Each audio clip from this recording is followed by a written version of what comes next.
Hey guys, Justin Baker here with Jay Primrose Properties. And in today's video, we're going to talk about kind of a tough topic, and that's really what to do if you're struggling to afford your home or your property. And first off, I'd like to just say if you're going through a situation like this, I'm sorry that you're going through that. It can just be a really tough position to be in, and my heart goes out to you. So we're going to talk about some resources for you, and then also, like I said, if you are considering selling, that is one option, but not always the best option. Full transparency. We're going to talk about other things as well you can do that might be helpful to you. And then if selling the home is the best thing, then kind of what to look for in that as well.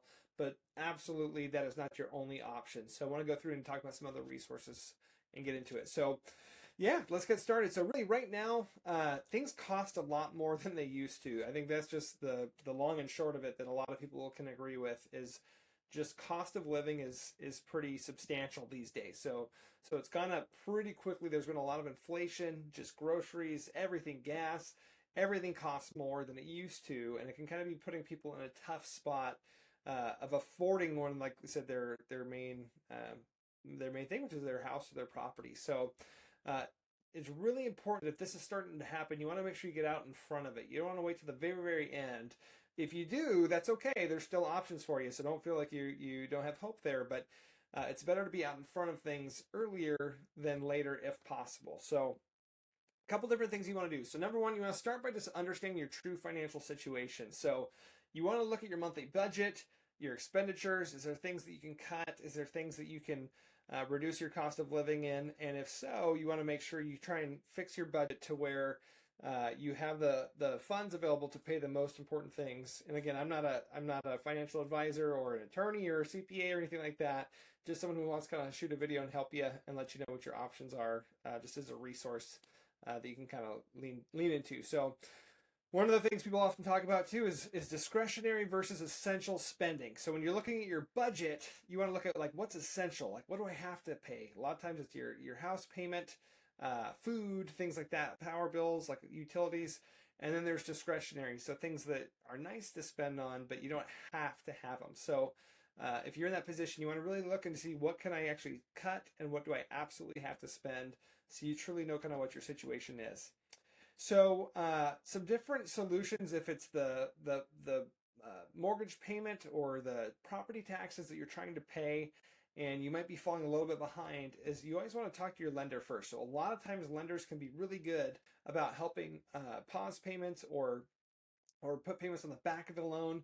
So that's always an option for you. So I know a lot of people like to say, hey, just sell to us.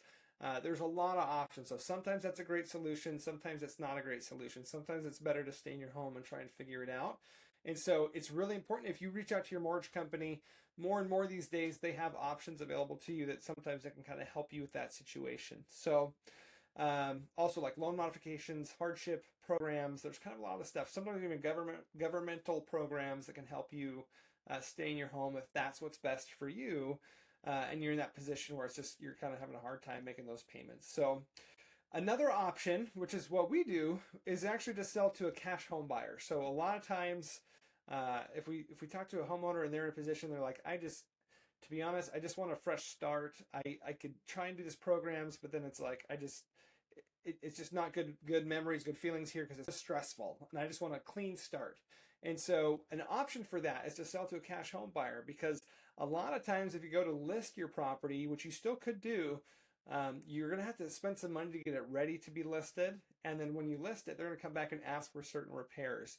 And so sometimes you have to either pay for those out of pocket, and they can be substantial, or try and reduce it, but then not everybody wants to buy a house with those repairs needed. So it's kind of a tough spot, to be honest. So when you sell to a cash home buyer like us, like our company, when we buy the property, we buy it as it sits. So that means no repairs, no updating. A lot of times you don't even have to take the things that you don't want with you. You can leave those behind, and we're more than happy to handle all that stuff for you. So it's really a quick sale process with, again, no repairs. It's as is, which can be really nice for someone kind of in a position where, there might be some updating needed. Excuse me, but it might not have the funds to do that because, again, cost of living has gone way up, including repairs as well. The other thing is immediate access to funds. So sometimes with people in different situations, we have creative ways of maybe getting them a little bit of capital to help with moving expenses, different things.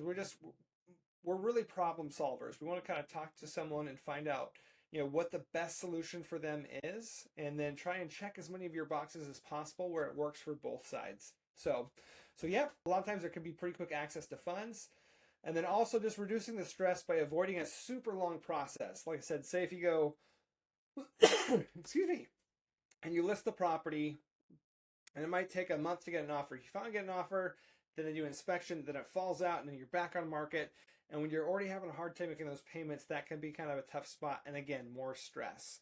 So another option, though, I said, once you go through your budget, would you consider if we might be a good fit or not, or if you even want to stay in your home or not? And if you've decided that you do, the best thing you can do is really create a good budget. Excuse me. Sorry about that. Just keep coughing. But you want to create a realistic budget. And so if you call a lot of creditors, if you have those, they'll often work with you to kind of help put a game plan in place, because they want you to stay in your home too. If that's really what works best for you and your family, then that's really what a lot of creditors will actually help work with you on that too. So create a realistic budget, reach out to them to see if there's any plans that you can be put on that might help you with those payments. And then really accessing like long-term strategies. So you could consider downsizing, like I said, if you opt for like a more affordable property. A lot of times apartments, things like that, where you don't have to do maintenance or repairs. That's an option as well. And the other one is seeking like professional advice. So you could talk to governmental housing counselors.